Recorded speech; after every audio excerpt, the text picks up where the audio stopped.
जैसे ही ऑफिस से निकला मुझे याद था मुझे अपने टिफ़िन का खाना फेंकना था।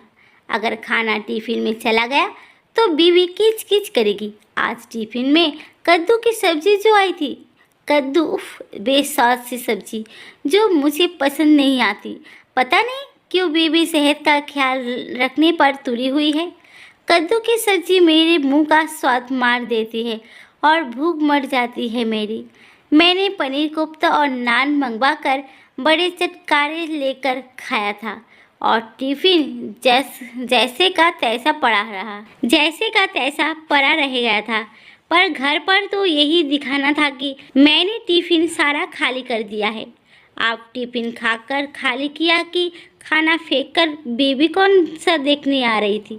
मैंने एक सुनसान गली के पास बाइक रोकी, बैग से टिफ़िन निकाला और पहले बॉक्स में सलाद नीचे गिराया। दूसरा बॉक्स से मैं वही बेस्वाद कद्दू की सब्ज़ी थी उसका खोल कर नीचे डालने ही वाला था कि एक आवाज़ आई, बाबूजी खाना मत फेंकिए, हमें दे दीजिए बाबूजी, सुबह से कुछ नहीं खाया। मैंने जिधर से वो दयनीय आवाज़ आ रही थी उधर नज़र घुमाई। वो कोई 50 साल का कृषक कायब आदमी था। वो देखने में बहुत गंदा लग रहा था। उसकी याचना में बहुत करुणा थी। वो मेरे नज़दीक आ गया। बाबूजी हमको दे दीजिए खाना, भगवान आपका भला करेगा, इसे नाली में ना गिराइए। उसने फिर याचना की। मैंने तीसरे बॉक्स से रोटियां निकाली और उसकी तरफ बढ़ा दी। उसने सिल्वर फॉइल में लिपटी हुई रोटियां खोली और उन्हें फैला दिया। मैंने उन्हें फैलाई हुई रोटियों पर कद्दू की बेस्वाद सब्जी भी उधर दी।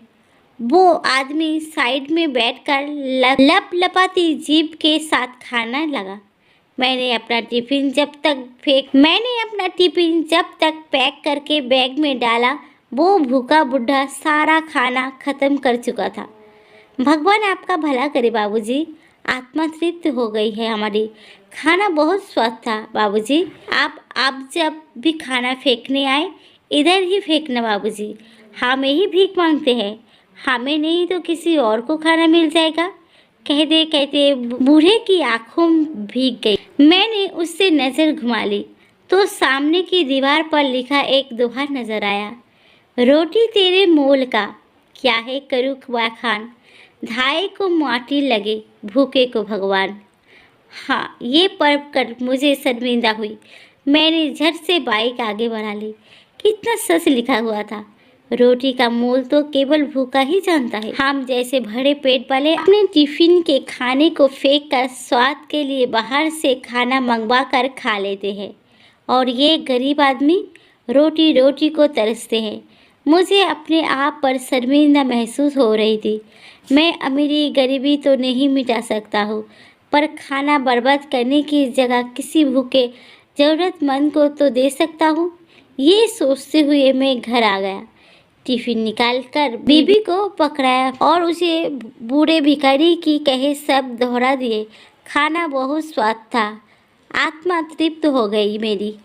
अच्छा जी, आज बड़ी तारीफ हो रही है खाने की, मैं तो रोज़ ही स्वादिष्ट बनाती हूँ, कहते हुए बीबी किचन की ओर बढ़ गई।